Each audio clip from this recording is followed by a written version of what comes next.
பீகார் மாநிலத்தில் தேர்தல் ஆணையம் மேற்கொண்டு வரும் வாக்காளர் பட்டியல் சிறப்பு தீவிர திருத்தப் பணிக்கு எதிர்ப்பு தெரிவித்து காங்கிரஸ் ஆர்ஜேடி கூட்டணி கட்சியினர் போராட்டத்தில் ஈடுபட்டனர். பாட்னாவில் நடந்த பீகார் பந்த் போராட்டத்தில் காங்கிரஸ் எம்பி ராகுல் காந்தி, ஆர்ஜேடி தலைவர் தேஜஸ்வி யாதவ் ஆகியோர் கலந்து கொண்டனர். வாக்காளர் பட்டியல் சிறப்பு திருத்தம், புதிய தொழிலாளர் விதிமுறைகள் மற்றும் சட்டம் ஒழுங்கு சீர்குலைவு ஆகியவற்றை கண்டித்து காங்கிரஸ், ஆர்ஜேடி உள்ளிட்ட எதிர்க்கட்சிகள் சார்பில் பீகாரில் முழு அடைப்பு போராட்டம் நடைபெற்றது.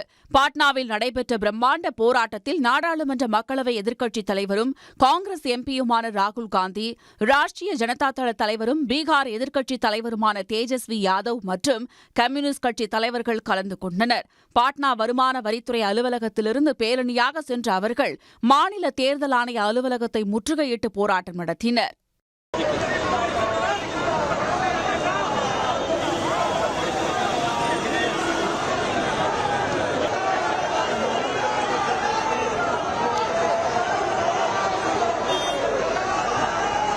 எதிர்க்கட்சித் தலைவர்கள் தேர்தல் ஆணையம் அதன் நம்பகத்தன்மையை இழந்துவிட்டதாக தெரிவித்தனர்.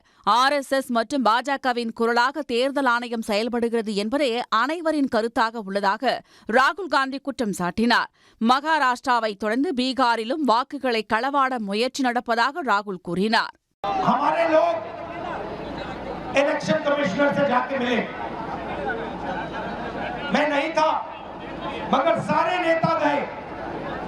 और मैंने इनसे पूछा आपको क्या लगा, और सारे के सारों ने कहा कि इलेक्शन कमिश्नर बीजेपी और RSS जैसे बात कर रहे हैं।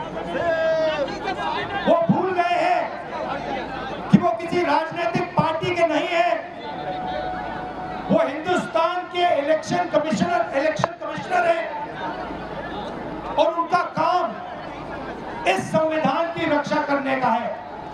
போராட்டத்தில் பேசிய தேஜஸ்வி யாதவ், பீகாரில் வாக்காளர் பட்டியலில் இருந்து ஏழை மக்களின் பெயர்களை நீக்குவதற்கான ஏற்பாடுகள் பெரிய அளவில் நடந்து வருவதாக குற்றம் சாட்டினார். பாட்னா முழுவதும் நடைபெற்ற பல்வேறு போராட்டங்களில் காங்கிரஸ், ஆர்ஜேடி கட்சி தொண்டர்கள் சாலை மற்றும் ரயில் மறியல் போராட்டங்களில் ஈடுபட்டனர். அப்போது ஒன்றிய அரசு மற்றும் தேர்தல் ஆணையத்திற்கு எதிராக அவர்கள் முழக்கம் எழுப்பினர்.